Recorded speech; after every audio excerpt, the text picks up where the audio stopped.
Study Bible, ipapamigay natin to. This is Concise Study Bible English Standard Version. Oops, dyan lang kayo. There's more. Sobrang excited na ako kasi usually sa mga ganyang Study Bible, ang mahal niyan. And alam nyo naman na ang pinapamigay natin ganito lang, yung magandang balita, Biblia na version, or yung NLT, New Living Translation, kasi yun yung pinakamura. This is around 240 something lang. So alam nyo ang target natin, di ba? 10,000. So do the math. 250 times 10,000, that's 2.5 million. Wala ako nun. At ito, sobrang ganda nito. Saan po galing to? Pinadalhan po tayo ng OMF Literature. So, limited lang po yung mabibigyan. Hindi ko pa nabibilang pero hindi lalagpas ng 50 pieces. Tapusin nyo hanggang dulo to para malaman nyo kung paano kayo makakakuha. At meron pa po silang ibang books na binigay. Ito pa isa. English Standard Version din pero ang ganda nito. Oh. Ito yung mga hindi ko kayang i-afford na bilhin at pamigay sa inyo dahil medyo pricey na to. So ito, hindi ko alam kung 20 pieces or more. Hindi ko pa nabibilang pero limited lang din. At ito po sobrang ganda. The Trinity, An Introduction, Scott R. Swain, Short Studies in Systematic Theology. Perfect po to sa mga taong nalilito or hindi alam kung paano i-explain sa mga nagtatanong sa kanila kung na-experience nyo yan. Bakit kayo naniniwala sa Trinity? Wala naman sa Bible yan. Ito po ang para sa inyo. Ay papamigay din natin ito. Pero limited lang din. But I want you to remember, kailangan may mindset po kayo na you are finite. God is infinite. So hindi nyo talaga fully comprehend, i-explain yung Trinity. But this will enlighten you as well. Kasi baka ang iniisip nyo, pag nabasa nyo to, naiintindihan nyo na ng buo yung Diyos. Hindi. Imagine, sobrang laki ng Diyos. Siya ang lumikha ng universe. Hindi natin kaya i-comprehend, fully comprehend ang Diyos gamit ang 3-pound human brain natin.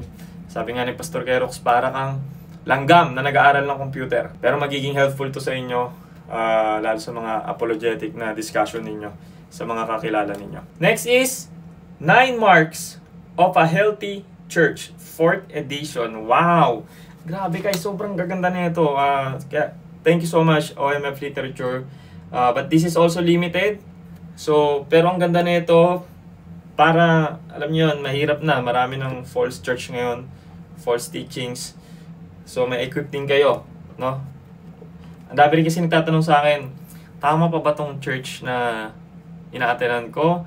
Well, kung nagbabasa kayo ng Bible everyday, may discernment na kayo dyan. Pero, this is also helpful, no? Nabasahin. 9 Marks of a Healthy Church. Grabe no, excited na ba kayo? Ako sobrang excited na, sobrang gaganda na itong libro na to. Another one, galing pa rin sa OMF Literature to. ESV pa din. Pero this one is ibang design, no? Large print. Value Thin Line Bible. English Standard Version. Kulay brown siya. Sobrang ganda. Ito yung mga pricey na hindi ko afford to na ipamigay, no? So, grateful tayo at binigyan tayo ng OMF Literature. Kahit limited, di ba? At least makakatanggap pa rin kayo ng ganitong Bible. Another book na sobrang ganda, The Family Life of a Christian Leader. So, kung may small group kayo, leader kayo, perfect sa inyo to, okay? So, limited lang din. Kaya, we will pray kung sino mabibigyan. And the last one, this is a good book as well. Taking God at His Word. Why the Bible is knowable, necessary, and enough, and what that means for you and me. Kevin DeYoung. Ang ganda nito, guys. We have also limited, but yeah, I think we have like 7 books. Yung 3 doon ay 1, 2, 3, 4 pala. Ang 4 doon ay Bible, puro ESV. Yung isa Study Bible, yun yung pinakamaganda. So, paano po makakatanggap? Anong criteria, anong requirements? Wala po. May basta mahal nyo si Lord above anything else, okay na yun. Pero hindi, ito lang po ang pakiusap ko. Doon sa mga may Bible na, please wag na po kayong maki-join. Kumbaga, kasi message nyo po ako, doon po ako mamimili.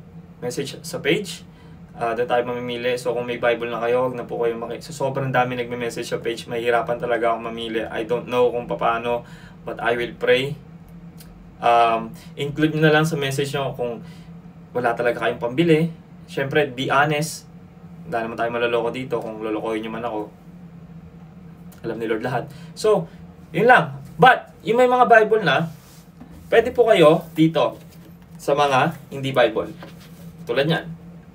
Ito, for Christian leader. Ito, about sa Bible, taking God at His Word. Why the Bible is knowable. Or, kung gusto niya ito, Trinity, kahit may Bible na kayo, pwede kayo humingi nito. You badly needed this. Talagang nag-struggle kayo intindihin yung Trinity. Ito, pwede to. Pwede po kayo humingi nito. Basta, sabihin nyo lang sa message, no? Bro, gusto ko yung Trinity. O gusto ko tong about sa pag-aaral sa Word of God. Or yung sa Christian leader. Or, etong 9 marks of a healthy church. Yan, pwede. Pero sa mga Bible, ito 3 klase yung Bible natin dito. Study Bible, ito nga. ESV din, kulay brown naman. Ito yung black, very classic, ganda. Ayan. Kung prefer nyo ng English, no? But, kung Tagalog ang gusto nyo, walang Tagalog dito, namimigay ako ng Bible talaga na Tagalog, di ba? Alam nyo naman, again, target natin yung 10,000. Ito yun. Magandang balita Biblia. So, you can still message me. But again, guys, set ko na expectation. Sobrang laki ng following nito. So, please be reminded na hindi talaga mapagbibigyan lahat. Alam nyo yun. Gusto ko man, but hindi talaga kaya bigyan lahat. I'll be praying for the right person, yung talagang nangangailangan ng Biblia. I know lahat naman tayo kailangan yan, pero yung hindi kayang bumili talaga, yun ang ma-priority natin. So yun lang, the world needs Jesus. Kailangan ipalaganap yung salita ng Diyos. Kailangan yung mga tao magbasa ng Bible. Kaya namimigay tayo ng Bible. If you wanna support this ministry, you can PM me. And I just wanna thank OMF Literature.